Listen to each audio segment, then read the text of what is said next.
Welcome. My name is Kimberly Wider, and I am the Director for the Center of Teaching and Learning here at KW University. I will be sharing our plan for moving forward with the adoption of VoiceThread, an innovative piece of technology that we aim to utilize for engaging online discussions.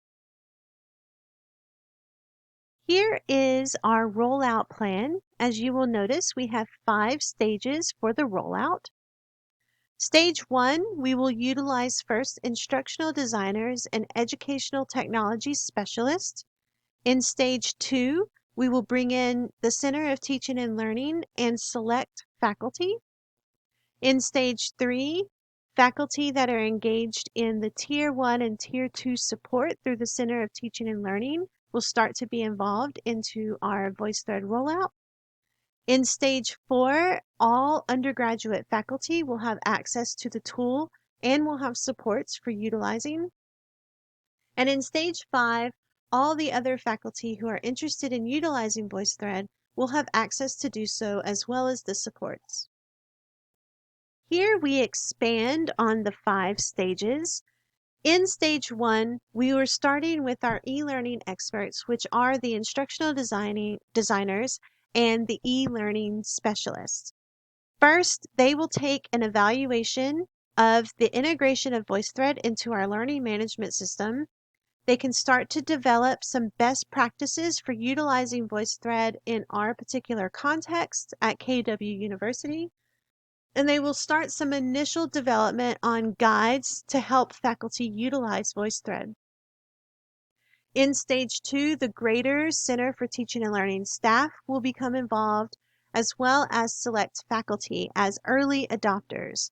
And so Center for Teaching and Learning staff that teach actively, as well as our faculty residents in the Center for Teaching and Learning, and our highly involved faculty in our programming that will be selected, will become early adopters. During this phase, all the participants will participate in focus groups and provide feedback on how they're utilizing VoiceThread in their specific courses, any challenges that they have witnessed as they've used them. And the Center for Teaching and Learning will begin to develop highly and fine-tune the preliminary development on the guides for faculty use, as well as additional programming that will provide support to faculty as the integration starts to bring in stages 3, 4, and 5. In Stage 3, the faculty from Tier 1 and Tier 2 support will start with our scaling Part 1.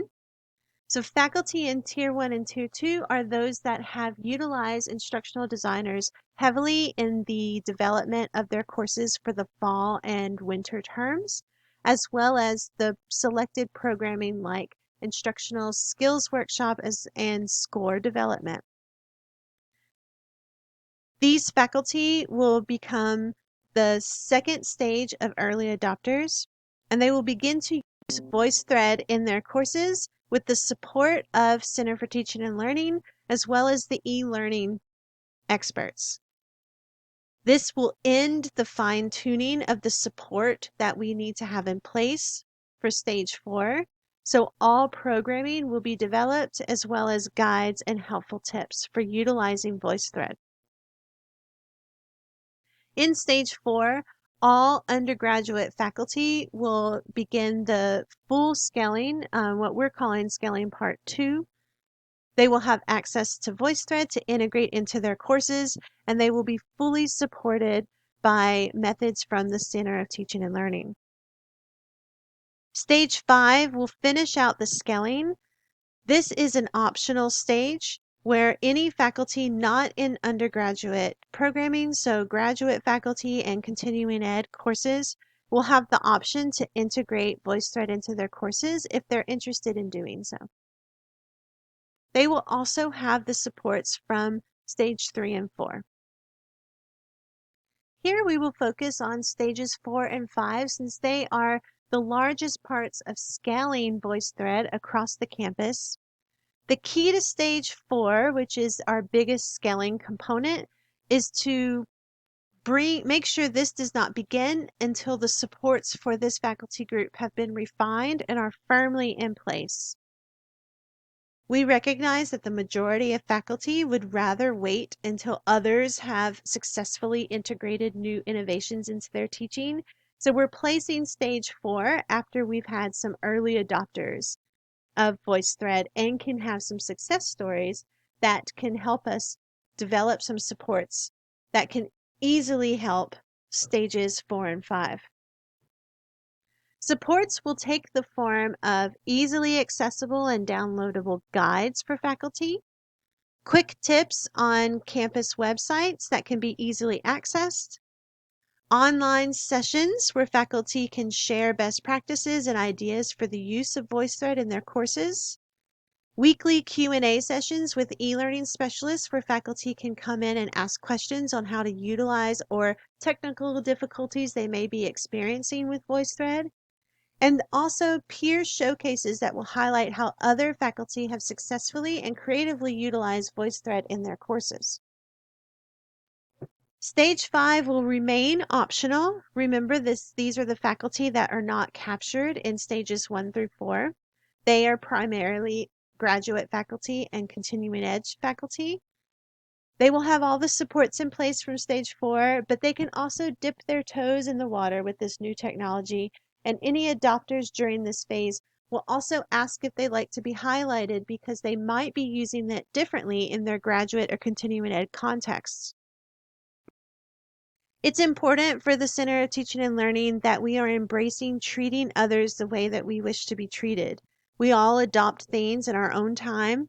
Most of us fall somewhere in between early adoption and late adoption, and we feel that this plan really supports all 3 ways that we tend to adopt best.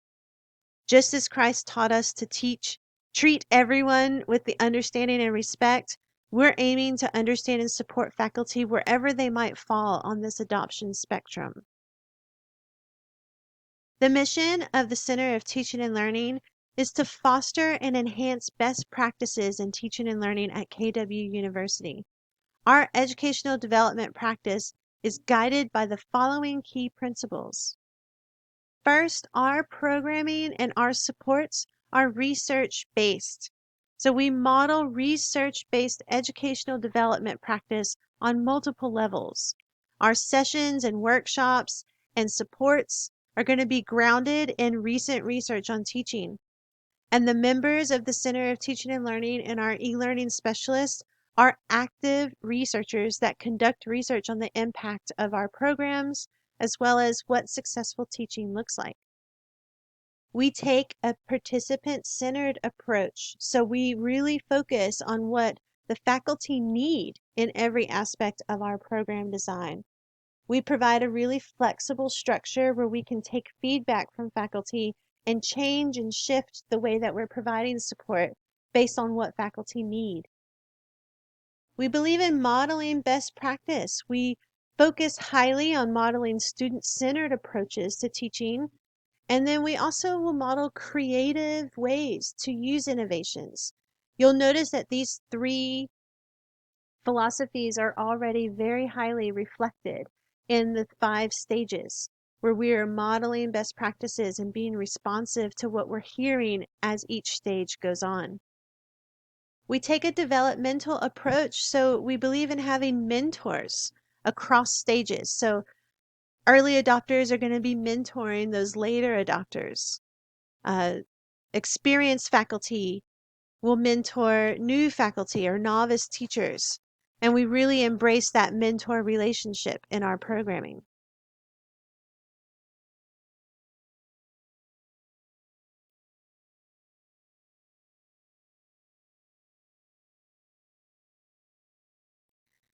We believe in a reflective practice, so we encourage and model faculty to reflect on their teaching, what's going well and what's not going so well, and we bring in reflection in each stage within our rollout plan. We want our programming to be faculty driven, so we want to create renewed work where we're supporting our faculty. Our role, we feel, is to guide and support and consult with faculty and to facilitate the conversations that are allowing faculty to find their own solutions, their own creative ways for using new teaching practices. This also is reflected highly in the 5 stages that we've developed. We believe in promoting a culture that celebrates collaborating, and so we do have collaboration amongst the different disciplines, faculties, career stages, where ideas can be shared and mentoring relationships can be developed. We want to promote a culture where teaching is celebrated, which is why we are going to showcase and highlight creative and successful uses of this new innovation. And lastly, we believe in inclusivity. So we want all voices to be heard across disciplines, cultures, levels of experience, programs. Everyone will have a voice and all perspectives will be valued. We are very much looking forward to this new technology being integrated into our already fabulous teaching here at KW University. Thank you so much for being participating in our rollout. We can't wait for each one of the stages. Thank you so much, and I hope that you have a good remainder of your day.